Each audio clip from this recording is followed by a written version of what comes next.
Ashley Pizzotti, how are you doing? I'm good. How are you? I'm doing all right. I'm doing all right. So I I found out about you on Facebook actually. Interesting.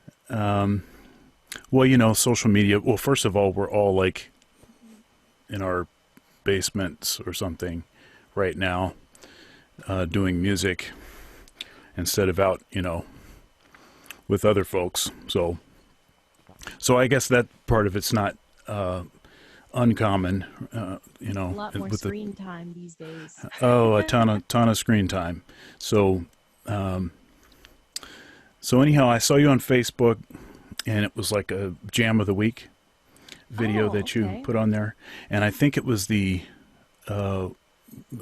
transcription you did of I think it was Vincent Herring. Oh, okay. Cool. Yeah, I did that a couple months ago, I think. Now, I'm not sure. Time is very weird this year. Everything's just like flowing by. Well, you got a ton of views, like went viral, I was and very I know you've shocked done by it. and I know you've done a few of those. Yeah, I like to nerd out and learn other people's solos. Well, what's unusual about it is that's not something that a lot of singers. Well, you have to want to do it. That would be one reason why a lot of singers don't do it. The other thing is you have to have the capability, the skills to be able to do it, and it's an unusual combination. I yeah, I guess I so like for me, jazz came a lot later in my life. Like I didn't take it seriously until like sophomore year of college, and I didn't know anything about improvisation. And I have found that the best way to learn how to improvise, because I think improvisation is like a language. And when you're a baby, you're not like writing things out and learning, like, you're listening constantly to what your parents are saying, and then you repeat back, and that's how you learn naturally to speak Right. English or whatever language you're learning. I feel like it's the same with improvisation. So I try to delve into as many horn players. I personally like to choose saxophonists because I don't know, it's just what I'm into right now. And so I've been transcribing a bunch of instrumental solos just because to me it's just like I'm trying to understand their mind, and trying to get hmm inside their heads. And yeah. So let me ask you. So horn players. Well, I'm a horn player. Yes, sir. Yeah, and see, there was something about you I knew I liked. So you like horn players, so that's good. And I saw that you did Charlie Parker one. I think you did a Eric Alexander one, right? Oh yeah. Mm-hmm. And then I saw a video with you doing a duo with Joel Fromm. Oh, yeah. So basically, um, it's crazy actually how I connected with Joel because what happened was I think like a couple years ago, because I just recently moved to New York, but before I had moved, I transcribed one of his solos and I posted it on I think maybe Jam of the Week or just on my Facebook. I don't remember. And then someone tagged him in the comments, and then he saw it and then shared it, and that was like my first ever interaction with him. And then when I went to New York to record my first album, I was in town for like 2 weeks. This is before I'd moved. I went out to his gig at Smalls and I finally got to meet him. And so like ever since then he's been really great and like humble, and because of the whole quarantine thing, I've been just reaching out to people and saying, hey, would you like to collaborate on a video? And since we can't play together in person, might as well. So it was really, really cool that he agreed to do that because he's somebody I really look up to. Yeah, he's a great player. see, I interviewed, let's see here, John Wojciechowski and Jimmy Green. They were also finalists for that year for the Thelonious Monk Mm, competition. Yeah, Joel, of course, was also, and that was a pretty heavy, you know, pretty heavy year. A I lot of really bet. great players. So why don't you tell us a little bit about yourself and where you're from, where you grew up, and what your childhood was like? It's a loaded question. um, well, I was born in Queens, and my family decided to come down actually to Florida, and I was raised in Plantation, Florida. And I've been singing my entire life, like fresh out of the womb almost. Mm, Like my mom always tell this story about like when my grandparents used to babysit me, like when I was like a toddler, like maybe like 3 or 4 years old. I'd always like hop onto their coffee table and grab like a hairbrush or like a TV remote, and that would be my microphone. And I would just like put on these little concerts for them. And so I don't know if I'm telling the story correctly, but I think that my grandfather was telling my parents, like, listen to what she's doing. You have to take her, sign her up for lessons. And so when I was around 4 or 5 years old, my mom was like looking for voice lessons in the area, and she found a place, but they had an age limit. I think the age limit was 9 years old. So she was like calling the voice instructor on the phone and was like, "You just have to hear her. Can I bring her in?" And then she was like, "Okay, let's hear her." And then they brought me in, and they like broke the rule for me, I guess, and let me start early. So glad that happened. well, they'd have to be silly not to take someone that's as talented as you, right? Oh, I don't know. Yeah. Well, I'm telling you that's the case. Oh, well, thank you. I'm sure they love teaching you. I'm Uh, not sure how talented I was at that age, but yeah. So you started singing early. You started getting some lessons also early. hmm. And what happened next? Well, so what I can remember, I was vocally trained classically, and I did a bunch of things: musical theater, pop. I wanted to be the next Whitney Houston, the next Mariah Hmm. Carey, Yeah. R&B, and then since my family is Hispanic, I was also very influenced by Mark Anthony, and had like Latin influences, and I sang some like salsa, merengue. And for me, jazz didn't come into my life until I was even in a rock band actually. Sorry, I'm like, like thinking. Um, Jazz didn't come into my life until like sophomore year of high school because I Hmm. went to a performing arts school in Miami, um, and I was kind of just put into the jazz program. I didn't really know any. I was just kind of placed there. I didn't know anything about jazz and never listened to it. Didn't know what bebop was or what scatting was. I assumed that jazz was like elevator music. um, and so then I heard my first recording of Ella Fitzgerald. I think it was her One Note Samba, and she's like scatting all over the place, and I'm like, what is this? I was like totally like captivated by it. I think that was my first transcription too. Um, and but I didn't really take it seriously. I wasn't really listening to jazz, and I mean like actively listening, because there's a difference between hearing and listening. You know, like kind of having music on while you're scrolling Facebook. That's hearing it, right? But you're not listening. So I didn't really start Right. doing that until like my sophomore year of college, and I think that that's when I really started to delve into the genre. Yeah, you know, something that I talk to my students about is the difference between passive listening. Thank you so much for watching my video so far. If you'd like to support, there are several ways to do so below. Also, likes are free. Please comment, share, and subscribe. Now back to the video.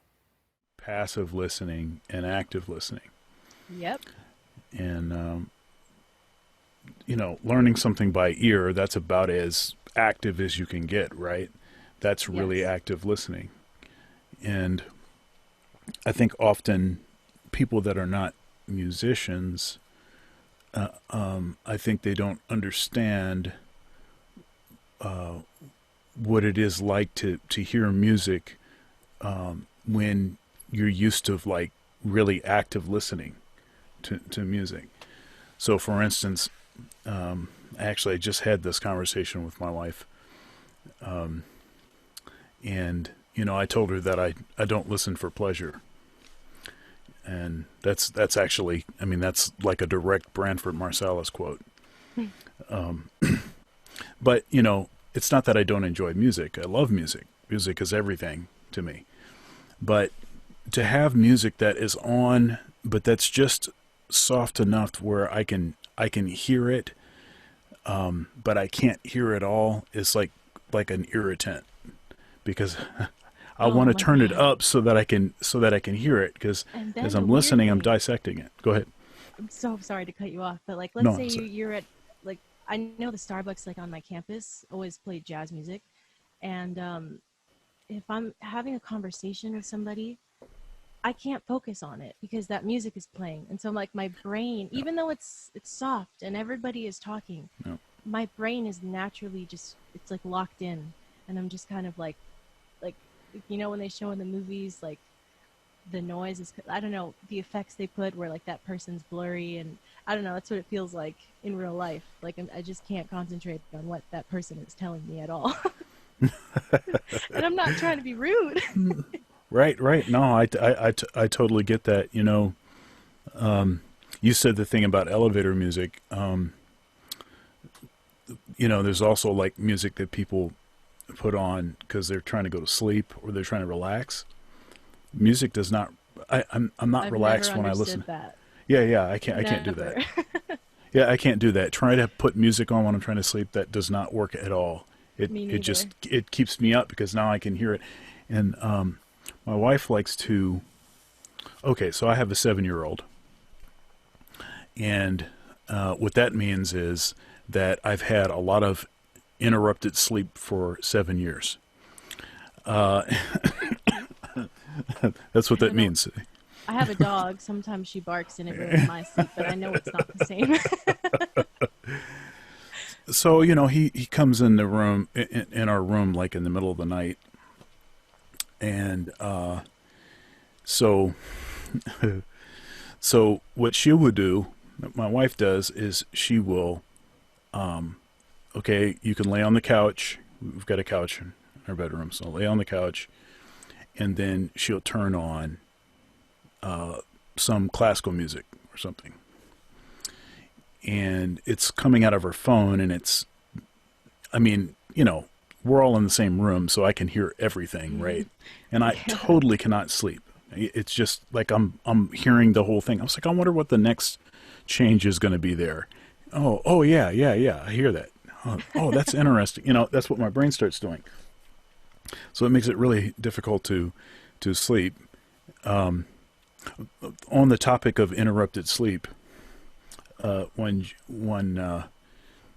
joke that I tell my students, which I'm not sure that it's totally a joke. I have to actually do the metrics on this, but before my son was born, his name's Moses. Before My dad's Moses name was is born, Moises. would you say that as again?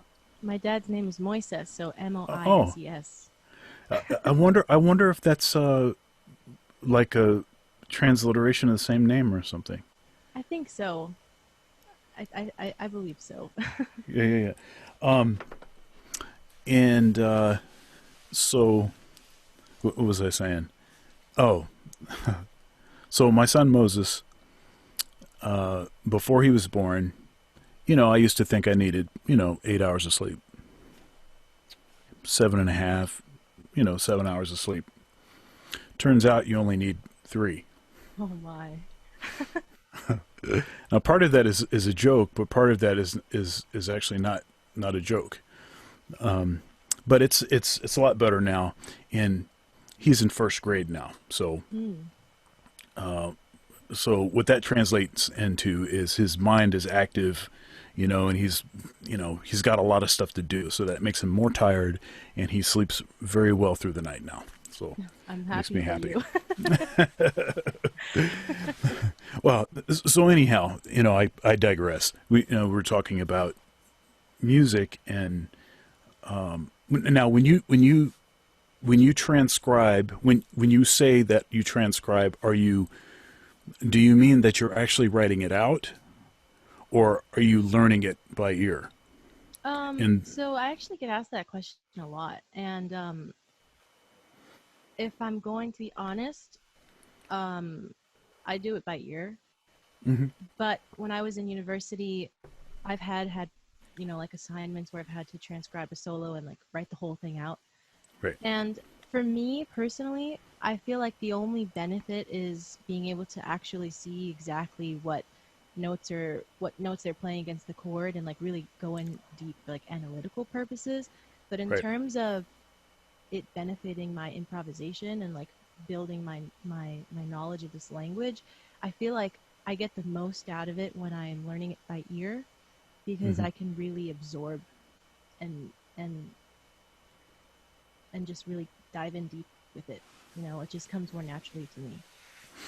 So one thing that I suggest my students do is learn something completely by ear. So they learn Yeah. learn it completely by ear, top to bottom. Now, some of them can do that, and some of them can't do that. Interesting. So, I have an allowance for wherever you are. I want you to be able to get something out of this. So if you have to do, 4 bars at a time, or whatever you have to do to get it in, then do that. If you have to slow it down, then slow it down. Whatever you have to do. But ideally, they will learn it by ear completely, and then they'll write it down. But by the time you write it down, you're not losing anything by writing it down. Yeah, If you're it's writing it just down a second little nature bit, to you at that point. right, because it's already memorized. It's totally internalized, and Mm-hmm. it's almost an academic process, of just writing it down. But learning something by ear always is better. It I always agree. is better. I just like even there were a couple times where I've some usually I'll look it up on YouTube, whatever solo I want to transcribe, and it'll pop up because on YouTube you can like slow things down if you want to. Like if it's like a faster solo, I'd like to slow down some portions of it. But when I stumble across those videos that are like transcription with like everything written out, and I learn it that way, like reading it while I'm learning it, then I find that I'm like dependent on looking at it, Yeah. and then it just like defeats the whole purpose almost. Yeah. So I just think like learning it by ear and just really actively listening the whole time is the best way to go. Just for me, personal preference. So what you just told me is that you're more of an oral learner. Yeah, I guess so. Yeah. Well, all of us are some combination of oral and visual, right? Unless you're blind, if you can't see, then obviously that's off. That's out. But Really? You for don't all say. right, but but if you're sighted and you can hear, then you're going to be some combination of both of those things. I find for myself that I'm much more of an oral learner than a visual learner. Some stuff is just more efficient to learn looking at it, because some information would take so long to hear it rather than to just be able to quickly look at it.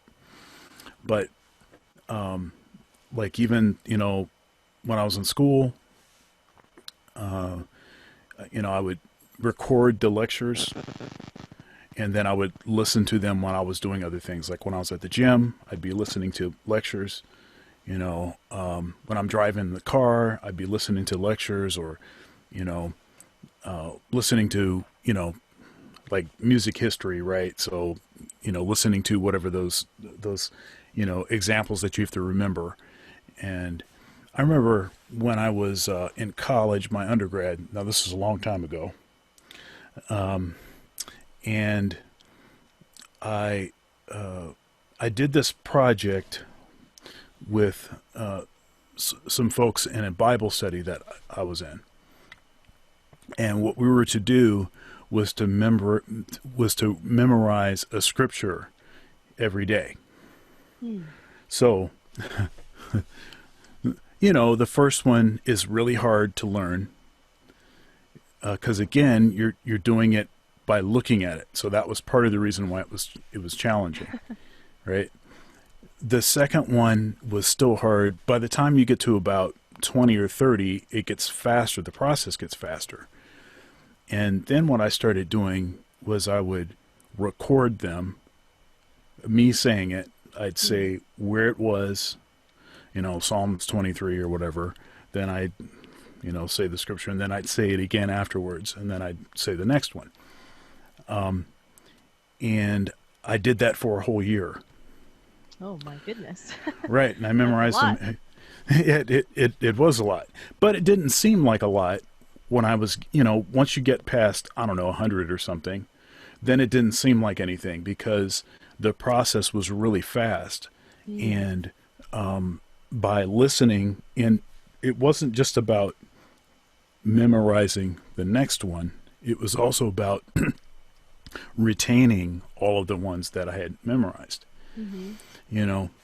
And so that whole learning by ear, that's really the way. And that's actually, as far as evolution goes, that's what we have the most history of doing is by ear, because all learning by ear is going to predate any kind of written anything. Yeah. What do they go, the telephone game? Yes. Yeah, Where right. you have to I think it's you pass something down the line, and then at That's the right. end of it you see if everyone Right. if they said the correct phrase or something. I think I remember playing that when I was a I've kid. I've never participated in or saw a telephone game that ended the same way it began. Me Right. neither. Now, what people, I think what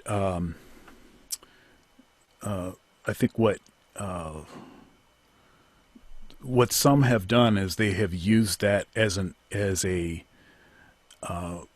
evidence for why you can't trust things unless they're documented, unless they've been written down, right?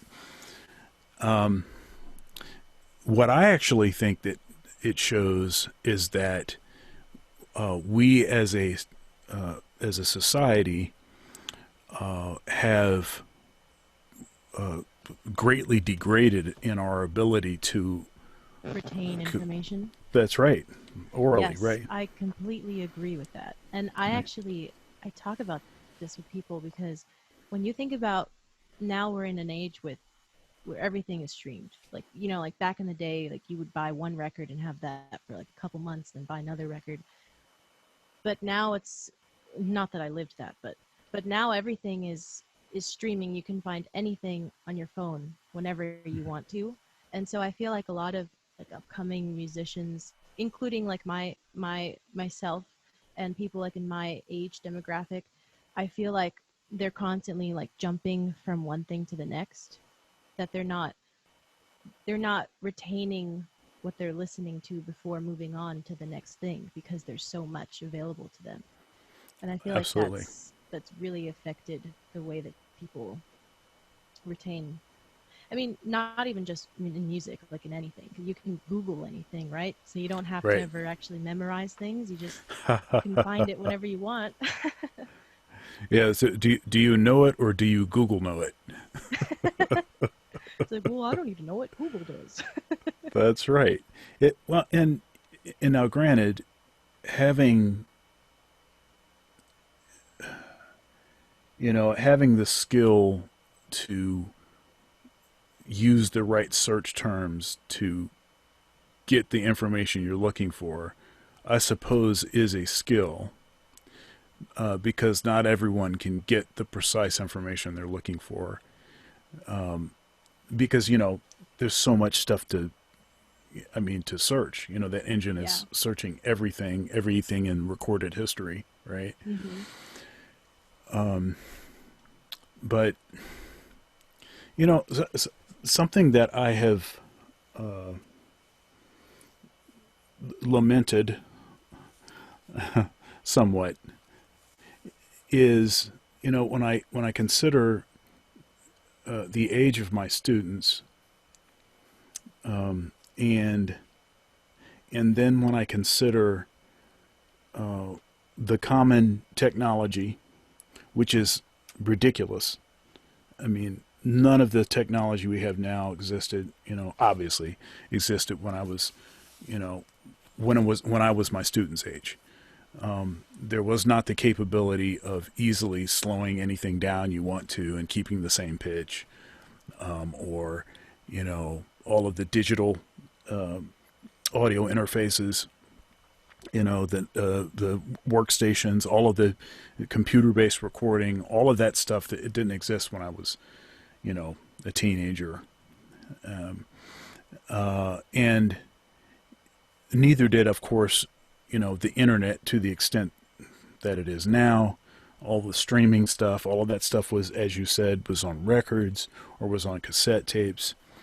And if you wanted a recording, this is before sort of Napster came through and sort of destroyed the record industry. When you, when you wanted a particular recording, you had to save up to go buy it. Hmm. And then when you actually had the physical recording, and even with CDs, right? CDs still had they had documentation in there. I mean, you open it up and there was pictures and there was, it It was was, an experience. that's right. It was Hmm. still artistic, right? And so I think that just it makes you appreciate it more, because you don't have the money to just get everything. You'd have to spend more time with it. That's true. And people would listen to the whole thing. Right. You'd listen to the whole thing. And it's just all of that stuff it's very different now. And, a common thing that people say now when you ask them, I say, well, what kind of music do you like? And they say, oh, I like everything. I like everything. Okay. Well, tell me, what do you mean by everything? So, oh, everything. I'm just open to music, any kind of music. Okay. Well, tell me the name of an artist that you that you like, and I don't know. Honestly, sometimes they've had a hard time telling me the name of the artist, and it's like that is not active listening. It's not, deep listening. It's not studying. It's none of that. And I would even argue that you don't know enough about the music that you're claiming that you're, I love everything. I like all music. You don't know enough about any of that music to be able to say that you really like it. Hmm. That's just the polite thing to say. I'm into everything, and I'm inclusive. I'm not exclusive. It's like it's like the thing to do, right? But there still are standards, and there still is, you know, the classic music, the John Coltrane and, Charlie Parker and the classics, they're classics because they met a particular standard, not just because,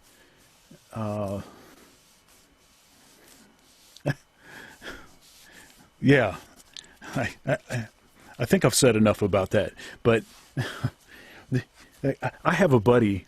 I have a buddy that he routinely says that beyond the mid '60s, there's been no good music. Now, that's an exaggeration in the other direction. Yeah.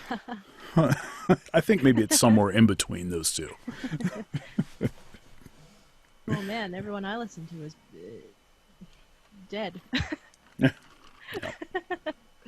Well, I mean, aside from like the singers of today, like I really admire Cecile McLaurin Salvant and you know Surreal, and I admire singers that are around today, and but I do have a very strong appreciation for the people that came before who paved the way for for us, And I think it's important to know where everything came from and to learn as much as you can. I feel like a transcription, in a way, is like a private lesson with like Dexter Gordon or whoever you're transcribing, because you're getting into his mind and you're digging into what he was about, like what he was playing, And I think that some people overlook that, and they don't.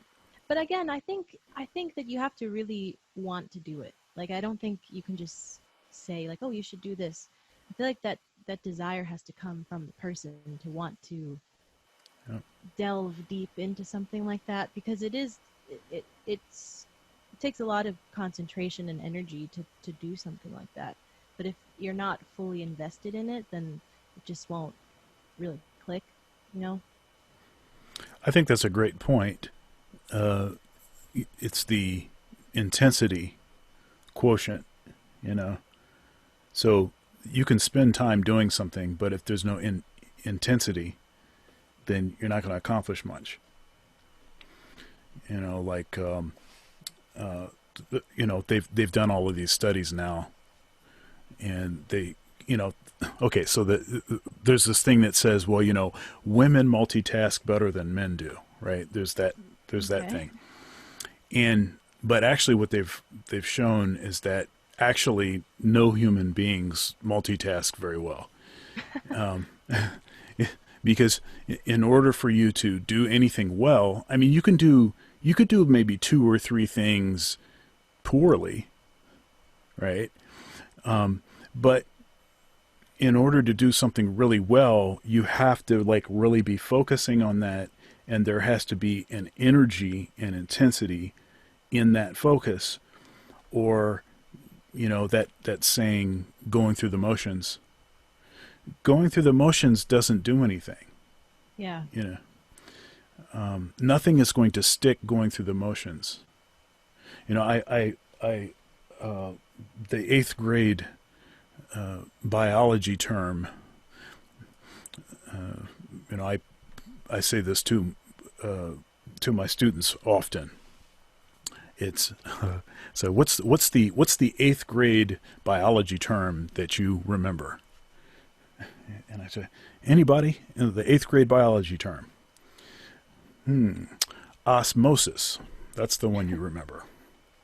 Now, this is why you remember osmosis. Is because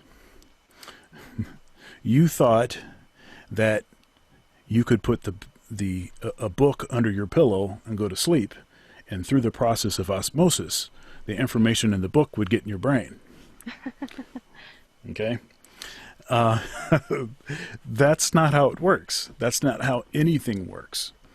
And there are no tricks or gimmicks. There's no magic. All there is focus and intensity. Yeah, I really agree with that. I feel like a lot of times I'll get messages or even students that they're kind of, I feel like, just looking for like a one answer that's gonna like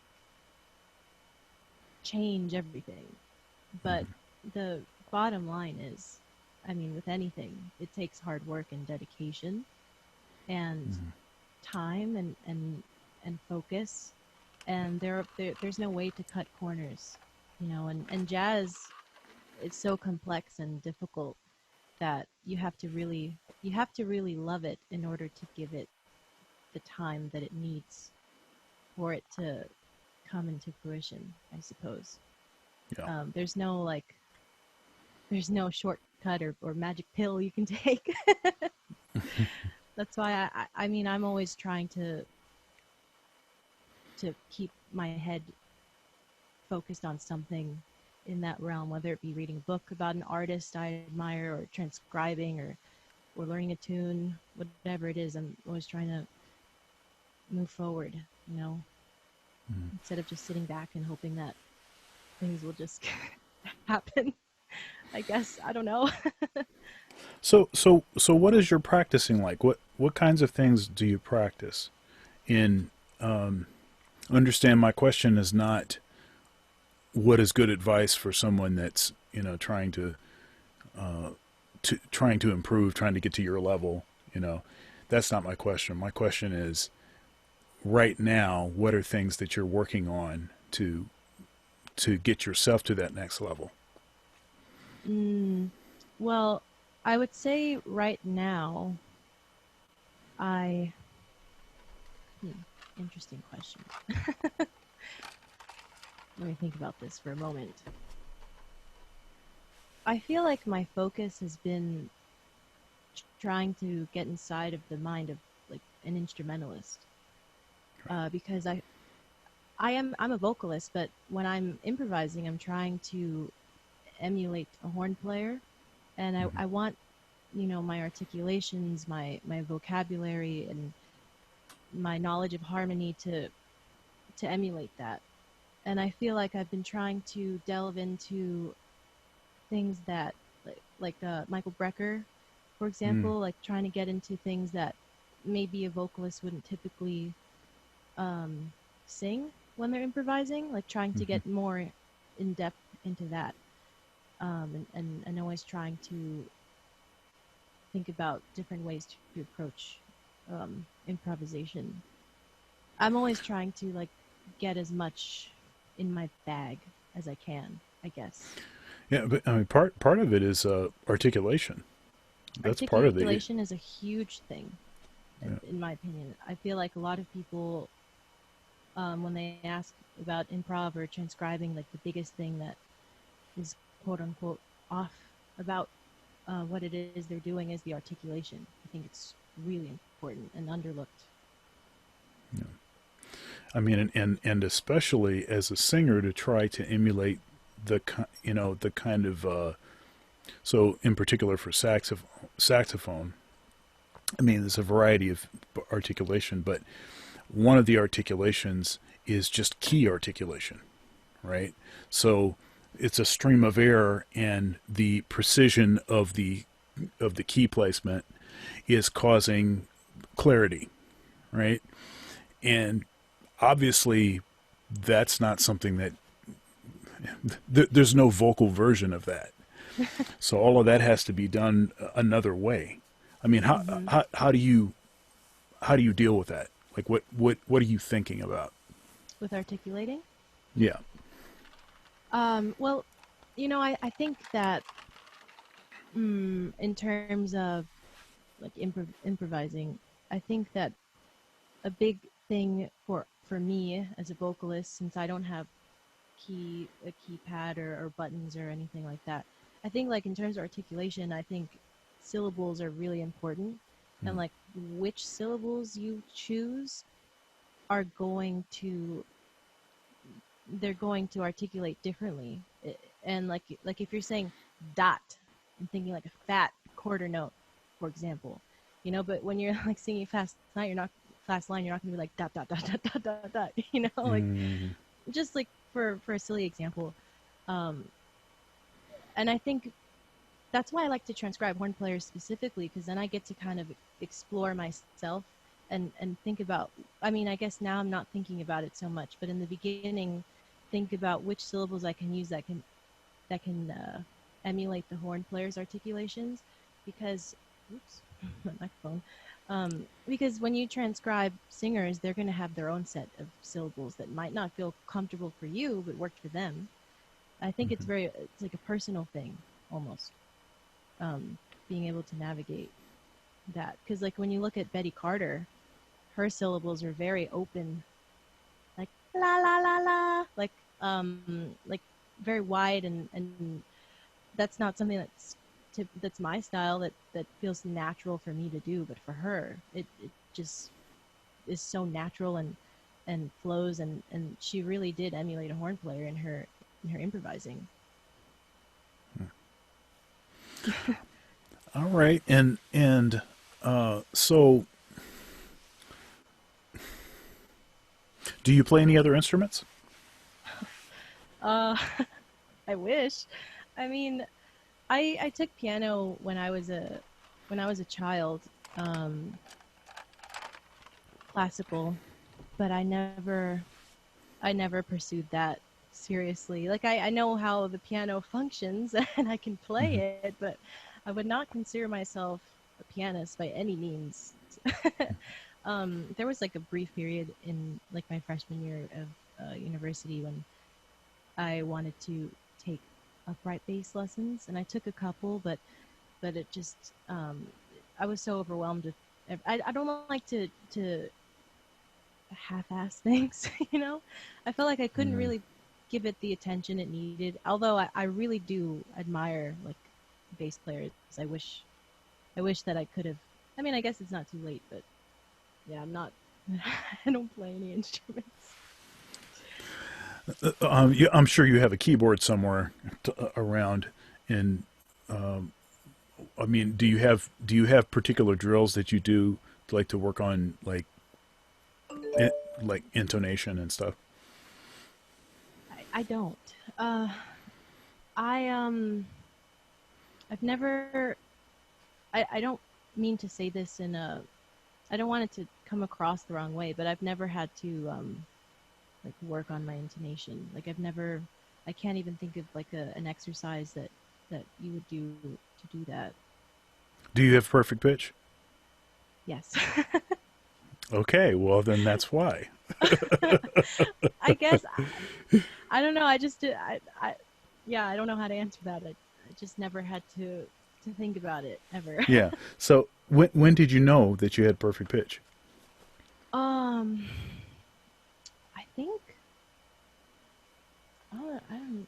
I guess now that I'm looking back, like when I was a kid, I so for example, if I were to play with an instrumentalist, they'd like give you the note, but I would already know, like I What the would note know was? what I would know what note the song starts in. Like I just had, like I just knew. Like I Mm. never had to think about it.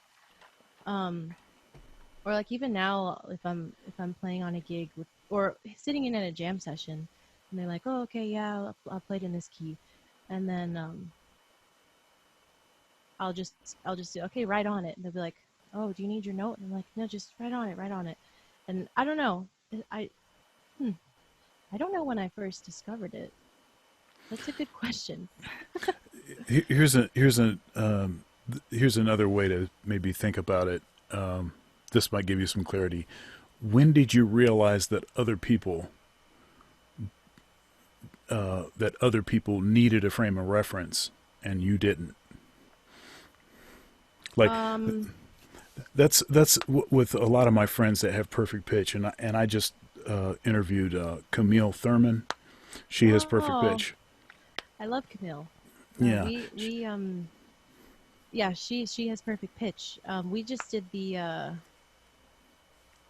Ever Funky Lowdown with Wynton Marsalis. We recorded on that album together. Hmm. And I know in the rehearsals, like there were a few points where either myself or Camille had to just know the note, like just start on it. And Camille Right. nailed it every time. Like she's a incredible musician and vocalist, and very knowledgeable person. Um, but I think actually, Mike, sorry. I think actually when I was in high school, when I was in the jazz band, and let's say we were doing like a ballad or something, I I guess I noticed that other people, like the pianist, would have to like play the note for the singers, Hmm. and I never needed that. So I guess that's the first memory I have of realizing that other people, Or actually, even like my sister, maybe even further back, my sister, like let's say she just like starts singing a song, like whatever is on the radio.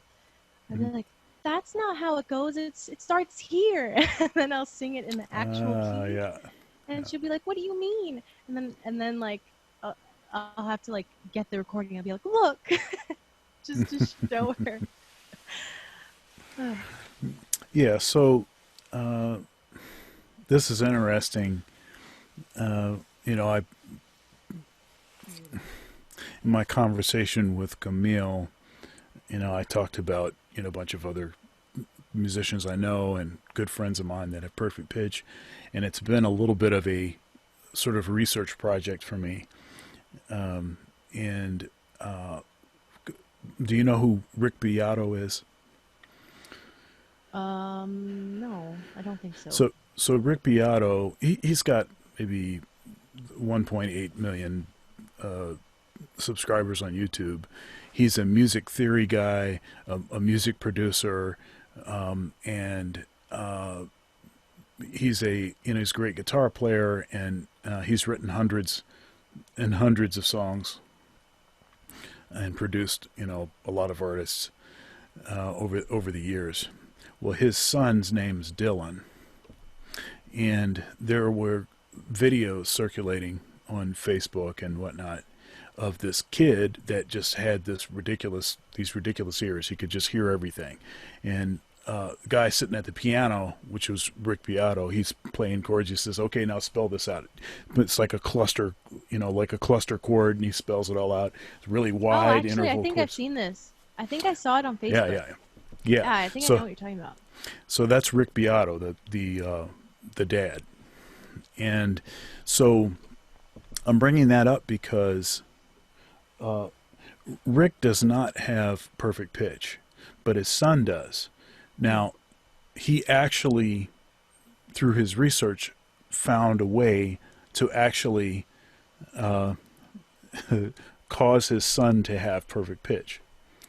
And what he did was, when his son was really super young, he had this playlist of all this really sophisticated classical music and jazz music and all of this, you know, dense, dense music, and he would constantly play that. He constantly played it, Mm. and that playlist he started selling that playlist on. It's like a Apple Music playlist or something. But I'm saying that to say, or to ask, what kind of music and things were going on in your house, like when you were young. Was all kind of music happening? Was there always music on? Well, my parents, I remember, always had music playing. Like my father, he's not a professional musician, but he he played trumpet and trombone in high school. Um, and he would play guitar and sing to me when I was a baby. Um, and my grandfather was also a music lover and played guitar and sang. And um, my parents, I just remember always having, like, when I think back at like my earliest memories, I always remember there being music played. And actually Mm. my parents would would do like karaoke. Like there's like video of my mom when she was like very pregnant with me and my dad like singing karaoke duets all the time. Um and actually my dad told me a funny story of when I was a baby.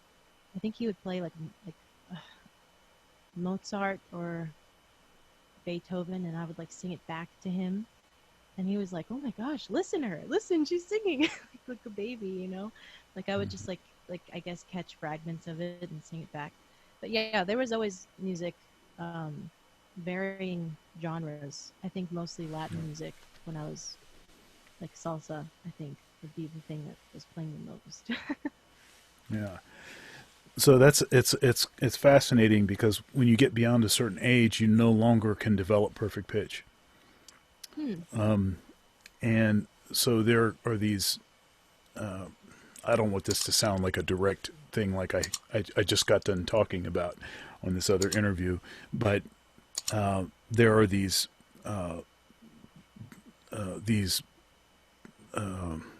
courses that you can take and supposedly learn perfect pitch. And what they're actually doing is teaching you how to memorize a note, or teaching you how to notice certain notes that, like fluorescent lights or something, they emit a certain pitch. It's like between a B or B flat or something, right? And so if you're quiet enough and then you can hear that, then now you can start basing things off of that. So really what you're doing is you're memorizing a note and then developing relative pitch.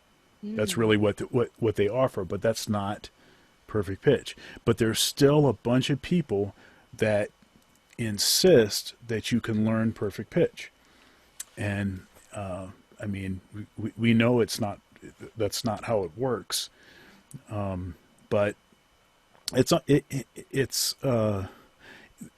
there are things that are in common with learning perfect pitch and developing the ability to speak multiple languages.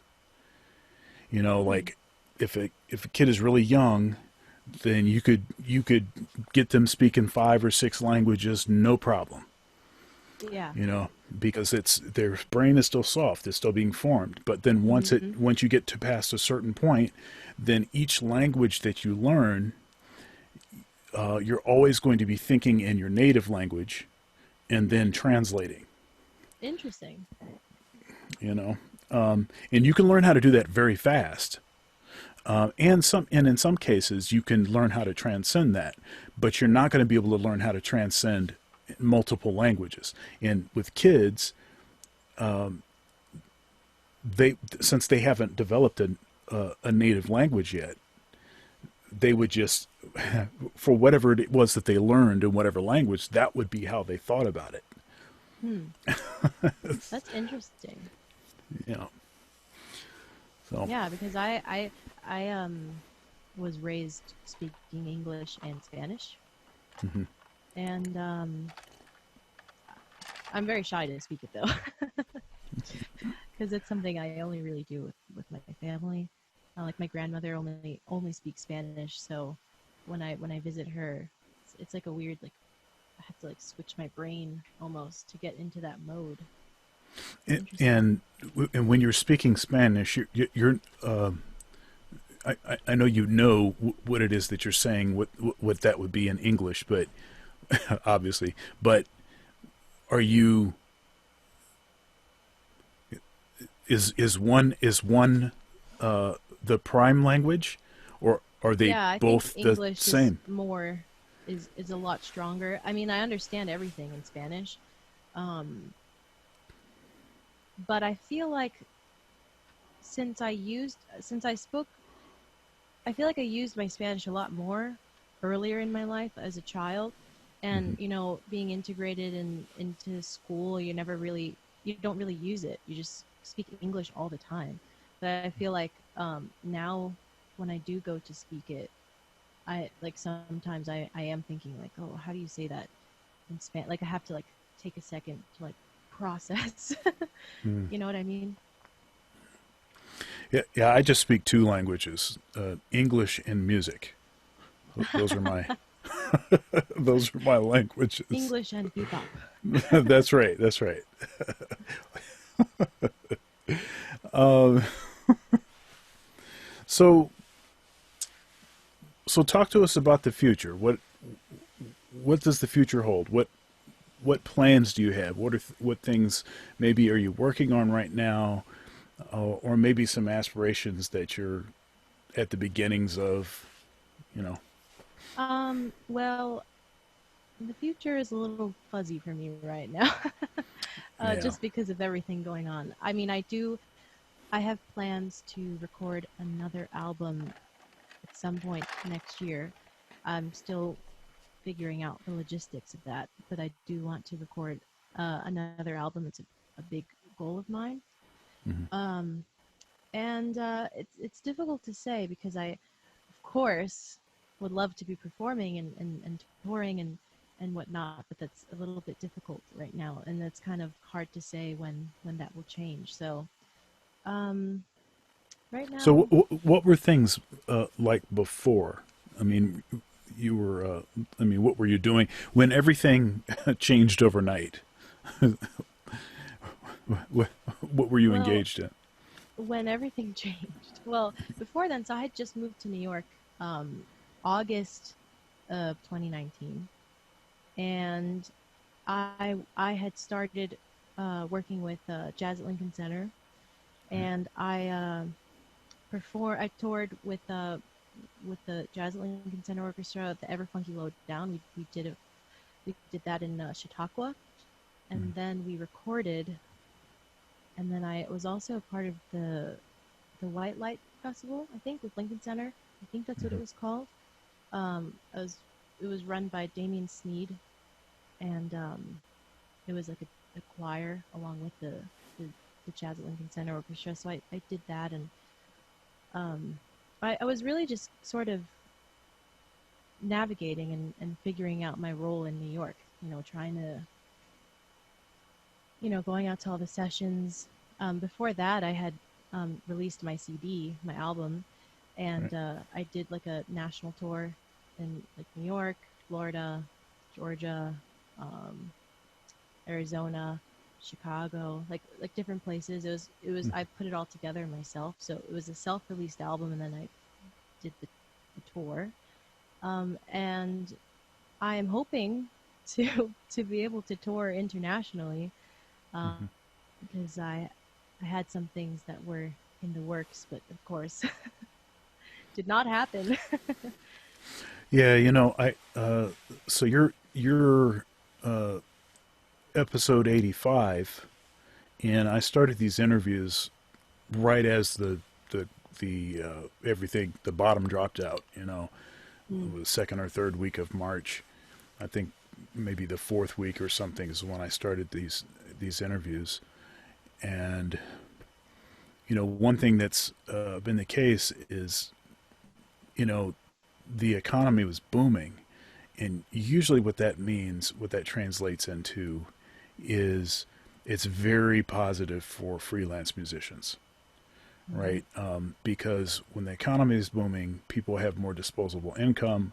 When they have more disposable income, then there's a tendency to come out to clubs, to mm-hmm, buy records, to do all that kind of stuff. So it kind of thing. So, and almost everybody I've talked to, all the musicians, they said that this year was set to be like a record, setting year. They have all this stuff booked, all of this stuff happening. Same thing, for myself. All of this stuff, booked, all this stuff happening, and then overnight, it's like going from hero to zero. Um, yeah.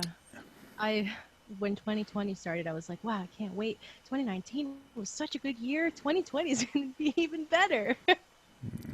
And that's the biggest joke looking back now. yeah, I remember and you know, I'm not really a, let's see, what do you call it? Um, uh, why can't I think of what's that called? Like around the new year, what is it? New Year, resolutions. Oh, resolutions. Yeah, I've not been a big person for making New Year's resolutions, right? Mm-hmm. Um, I like to evaluate how things are going and have an idea of what I'm doing and have some kind of vision. Um, and I have goals, and I think there are a few times around the year that are natural places to do that. New Year's happens to be one of them. Um, the summer, beginning of the summer is one. The end of the summer, going into the school year in particular. Um, going into that, that's another one of those natural places where I think people tend to like, okay, new stuff's happening right now, and I wonder what's going to happen. At the end of the winter, when spring starts, that's another time, when people kind of tend to do that, and so I will do that. But as far as like New Year's resolutions, that's not been like a, a big thing for me, except for 2020, when I think on Facebook I put something like, you know, perfect vision in 2020. This is going to be some kind of theme for the year, and I probably won't be doing any more New Year's resolutions, at least not publicly. I think I got that one wrong. Uh, Yeah. I mean, I think I felt the same way. I felt like 2020 was going to be a big year, and then I mean, it was a big year, but just in the opposite sense. so are you like teaching lessons and stuff, or what are you doing? Yeah, right now I'm teaching a lot of, like, we are here right now on Zoom, a lot of Right. Zoom lessons. Yeah. Um, I mean, that's really all I can do right now. It's, I mean, I've also had some, like I mentioned with Joel Prom, I've been doing some Right. like Right. video collaborations. Like the last person I had was Vincent Herring, who, as you know, I greatly admire. Yeah.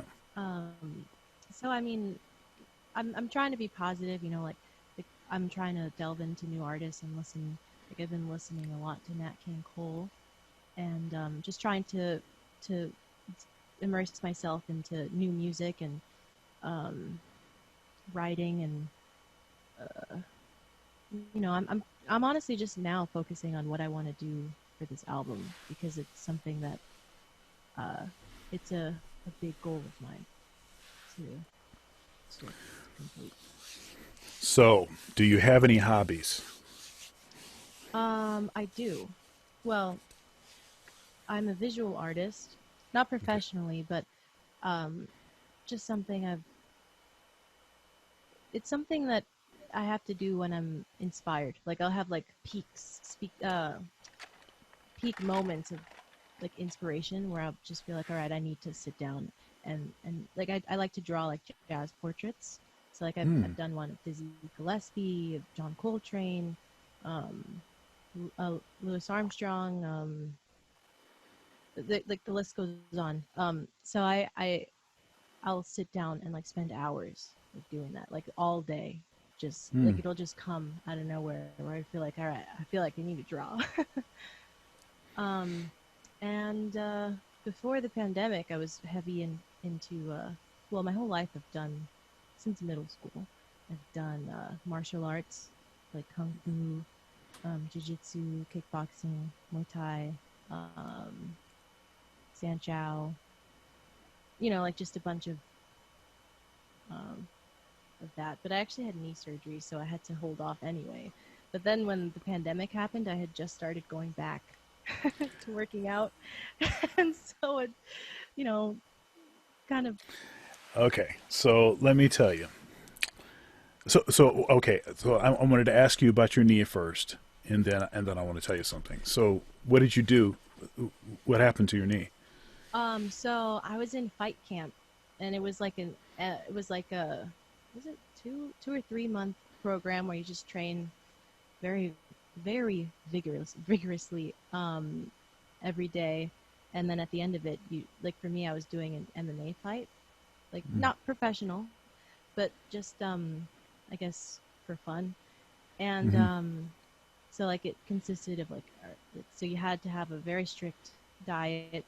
Um, it was I think it was so I think I had to run 2 miles every day, and then on Sunday we all had like this group boot camp class, and then every day I also had to do kickboxing, jiu-jitsu, I think a Muay Thai class, and then we had homework that we had to do also. So it was like boot camp training homework, like burpees, push-ups, like high intensity interval training sort of thing.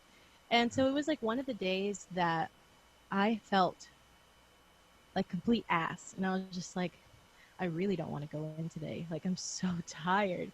And, it's one of those things where you should have listened to your body. Mm. And I went into jujitsu because you also had, so they gave you 3 strikes. So you had to do a certain amount of classes every week. And if you missed something or you missed a boot camp or you missed something, you get a strike, and 3 strikes you're kicked out program basically. So I was like, but I have a strike already. I can't miss I can't miss this class. So like it was like Mm. one of those things where I was sitting in my room and I was like debating, should I go? Should I stay home? Should I go? Should I stay home? Like I was even late to the class because it took me so long to decide to go. I wish I would have stayed home. But basically I was rolling with a friend of mine and I tore my meniscus. So I had to get surgery and it was like a 6 month, I think it was 3 months in crutches where I wasn't allowed to put any weight on my leg. It was in like a Yeah. brace that had my leg locked straight. And then I had physical therapy for like a couple months after that too, like learning how to walk again, basically. So it Yeah. was interesting. And then in the heat of it all, while I was recovering, was like while I was in physical therapy, still not quite recovered. I had my tour that I had been planning. So I had to, I think one of the first dates I had was at Birdland. And like, if when I look back at the video, I see myself like leaning on like the mic stand or like the piano because it was like standing for an hour was so hard for me. Yeah. Yeah. And in heels, I might add. Oh, that's right. You know, women did not invent heels. You know that, right? I This- think I've heard that, yes. Yeah. That's yeah. Um. So, all right. So, are you an introvert or are you an extrovert? What do you think? I think you're an introvert. An introvert? Hmm. So that's interesting because I don't even know. I feel like I'm both. Like I feel like there are days. Let's pretend the world's normal, right?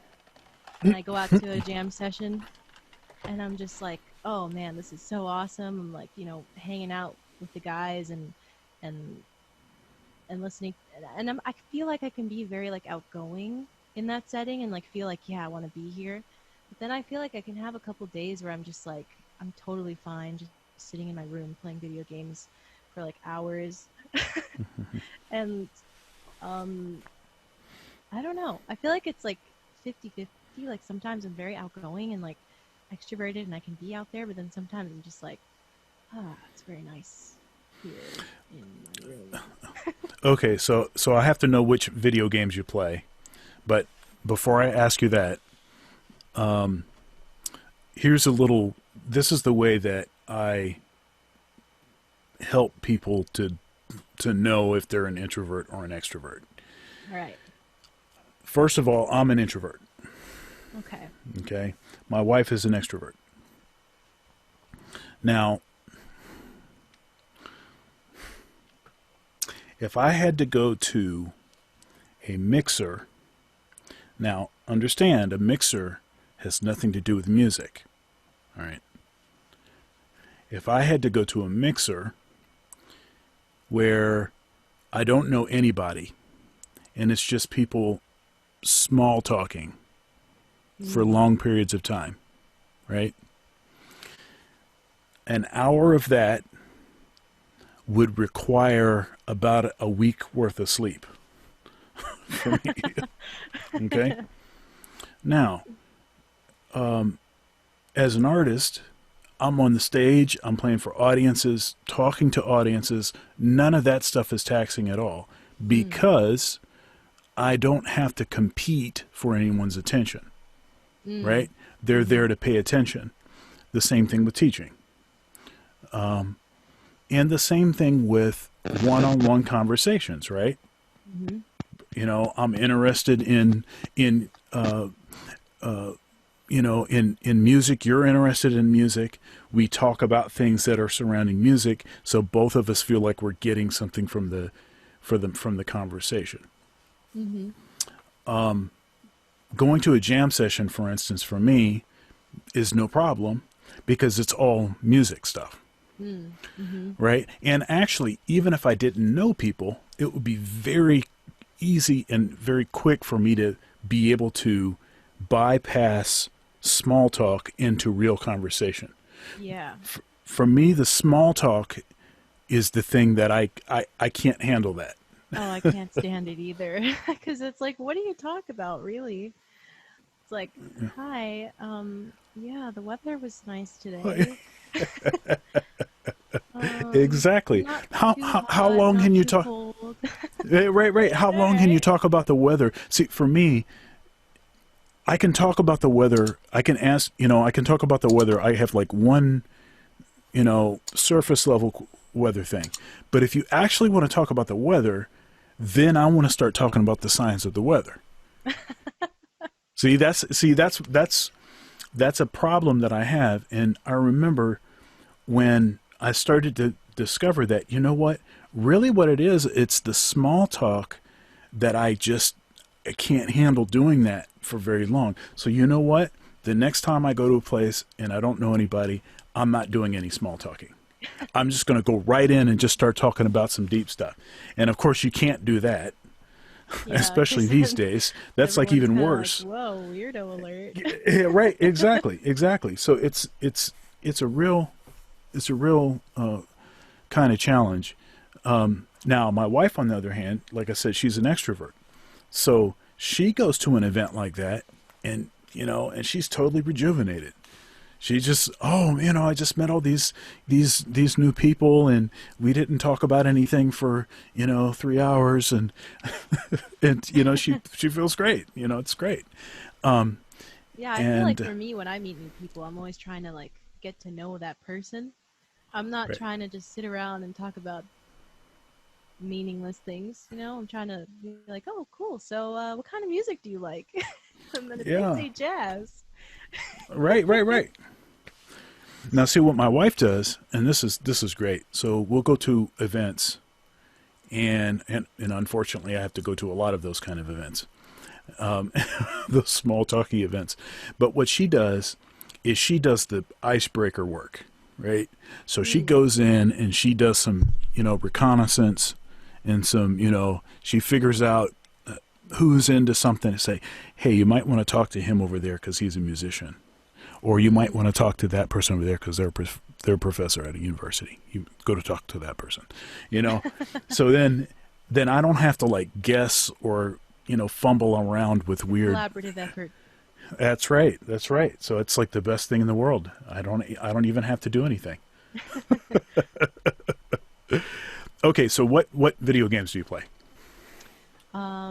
Well, so ever since I was a kid, actually, my dad got me into video games. Because I remember we used to play Mortal Kombat together, Oh no. and he'd always Okay. make me look away when it was like really graphic. Oh yeah. And Finish I also him. had a lot of older guy cousins, so they played video games. So like whenever there was like a family get together, like all the cousins would just be in the room playing video games. So I would like want to play too. So I'm into Mortal Kombat. I have Mortal Kombat 11 that I really like playing, and The Last of Us.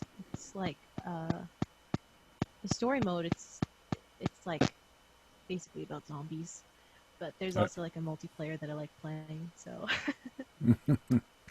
so are you PS4 or Xbox? I used to have an Xbox 360, but now I'm on the PS4. Yeah, I have PS4. Nice. I'm into sports games. Hmm. My son likes. Okay, my son loves Legos, right? So we got like a bunch of those Lego like superhero games. So we've got like what is it? We've got the Avengers game. We've got what is it? A Marvel superheroes 1 and 2. We've got DC supervillains. We've got Batman 3. Let's see here. We've got Lord of the Rings, or the Hobbit. Let's see. What's the Jurassic Park? Hmm. Let's see. What's the one we haven't conquered yet? Oh, we let's see here. Incredibles, and Oh, the one we yeah. haven't conquered is Ninjago, right? All of those other ones we conquered all of those, Wow. right? It's the story mode. We conquered the Hmm. story mode, but then you know what they do is so there's like 250 golden bricks or whatever. And if you conquer the story mode, you've only gotten about 50 of the golden bricks. So then now everything is unlocked and you can go free play mode where you can choose any character to go in, and that they've got all this hidden stuff and you can do that. And then also there's like a sort of mapped out mode where you can go and find, you know, different things. And it's a split screen game, you know. And so Yeah, I anyhow, used to he play split likes those. screen games like that with my sister growing up. I think we used to play Crash Bash or something, like Crash Mm. Team Racing, something like that. So it would be like where it would have like the two, one on top, one on bottom screens, and Oh, like, right, right, you know what I right. mean? Hmm. And my sister and I'd play stuff like that together when we were kids. This is a left and right split screen, and it's interesting because what it does is when you're too far, when you're far away from each other, it's split. But then if you come close together, then the split disappears because Oh, you're like in the same area. And then if you interesting. go, yeah, and then if you go out again, then it splits again. And it's pretty cool. But you know, the rule is he's in first grade now. The rule is no video games during the week. So That's a good rule. I think about that, half of what he wants to do on the weekend, though, is just play video games. It's yeah, all but stored up. I think that's great though because I think people they need to have balance in their lives, you know, because then it can become, in a sense, like an addiction where it's like all you want to do, and you're kind of glued to a screen. It's like, well, why didn't you read a book or something? Right. You This know, is true. This that's is great true. that you do that. So he likes the Lego games. I'm into to the sports games. So football, baseball. We have a basketball game, but I'm really more of a baseball football guy. I know nothing about sports. I played basketball when I was in middle school, and I was terrible at it, and I don't remember any of the rules or anything like that. So So with some of the martial arts stuff that you do in seems like an interest in like MMA and stuff. There was a series on it was DirecTV, and then it switched over to AT&T when AT&T bought DirecTV, but called The Kingdom. I don't think I've ever. I Yeah. haven't heard of So it. it's about a guy. His last name is King. Hmm. Both of his sons are MMA fighters, and then one of his friends is also an MMA fighter that he manages, and it has one of the Jonas brothers is one of his sons, and it's a really really good series. I want to say it's like 4 seasons. It's Hmm. on Netflix. No, wait a minute. Is that right? Is it on Netflix? Yes, it's on Netflix. But That's it's good to called. know. Yeah, I feel like I haven't been very active in terms of um, watching shows on Netflix anymore. Well, Maybe. I don't want to slow down your productivity by getting you hooked to that series because you watch about 2 episodes of that and And you're you'll done. probably you'll You're want just to watch the whole thing. like addicted. Yeah, it's a really really it's great writing. It's a little crude, but it's great writing and it's you know good acting and there's a lot of real stuff. It's believable. It's a believable series. Cool. Yeah, Yeah, it's called The Kingdom. The Kingdom. Cool. Yeah, Um, we'll definitely look into it. and I wanted to say the thing because you were talking about having surgery. I've had a bunch of surgeries. Oh no. Yeah, and I'm probably going to end up with another one. So Well, one of the things I'm going to say, I didn't actually have to have surgery. I was able to actually rehab it myself, but it was torn meniscus in my knee. Oh yeah, it depends on the kind of the way that it tears. Because Right. mine, I don't know if you experienced this, but like when I tore my meniscus, the reason I needed surgery was because I couldn't straighten or bend my leg. Like I had like if this was my leg, I'd be able to move it like that much. Like it was there was like something blocking. So like even if because I did get better, I waited like a week before I even went to see a doctor, because when Hmm. I got injured, I was like, oh, this is nothing. I'll probably be fine in a couple days, because like I couldn't move, like I couldn't move my leg, and it was well, I guess it wasn't really swollen, um, but I was like, you know what, it's not a big deal, I'll be fine. And then like a week passed, and I was like, man, I still can't move my leg, like there's just no range of motion. And then I had to get imaging done, and they were like, yeah, well, you need surgery because no amount of rest is going to cure this. So Yeah, so my I'm glad you were able to rehab it, though. the way my knee worked was I had oh, yeah, that's why that's doing that. All right, sorry about that. So so I played a lot of basketball, pickup basketball, and Hmm. that lasted all the way until I don't know, I was 22 or something. And I the real thing I was doing is I was, the bodybuilding thing, right? So a lot of training, and I started getting sort of beyond the weight that would be really good for me to be running up and down uh, in a basketball court and doing a lot of jumping Hmm. and stuff. And I was really tired. I had already worked out, had a long workout, and I was like, hey, I don't want to go and run on the treadmill. That's boring. Let me just go play some basketball. I'm the same way. So, yeah, that's, so I played basketball, and I used to be able to get my elbow on the rim. I had, I had ups. I don't have any ups anymore. Now I just stay on the ground.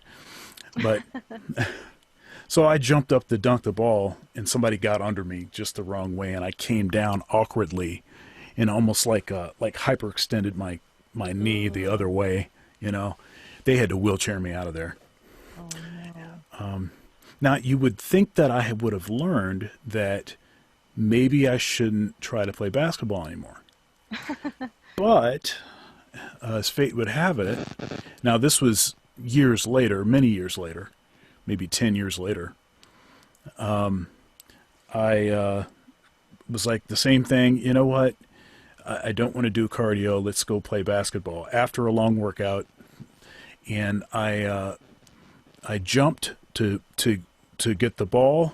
Like dived to get the ball, and a guy behind me was kind of doing the same thing. And as all of my weight was on my left leg, all of my weight, he kicked me perfectly right in the Achilles tendon, and that was terrible. I went. It was probably one of the worst pains I've ever had. But I'm tough. I went back to school and taught for the rest of the night of the day.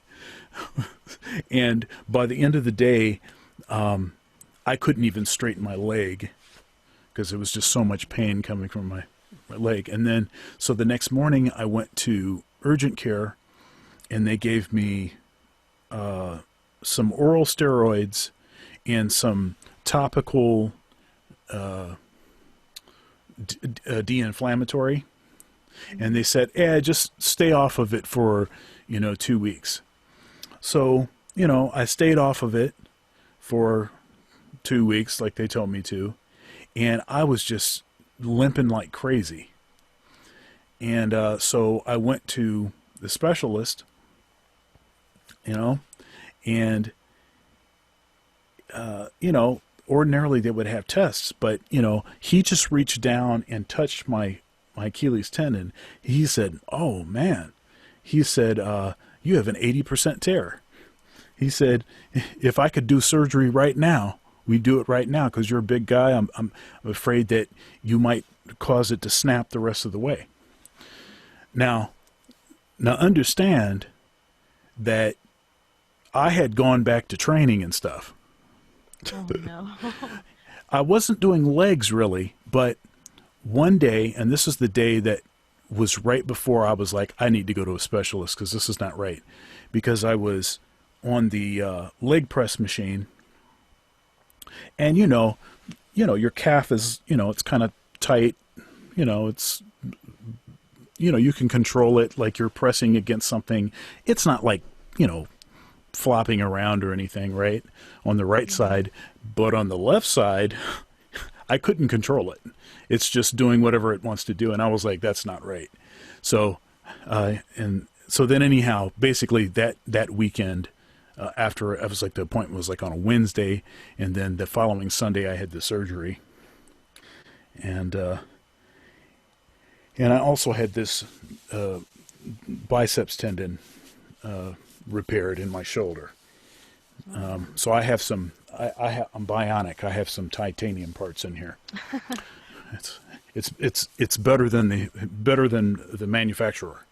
The design is better than the manufacturer. So, but that's what it is. If you, work hard and live hard and play hard and stuff like that, sometimes you get injured, and that's okay. Yeah, just got to get back up and get back to it. But well, it's been great talking to you. Yeah, likewise. Yeah. So, do you have anything? Any final words? Thank you for inviting me to be a part of this. It's really great what you're doing and finding ways to be creative during this interesting year.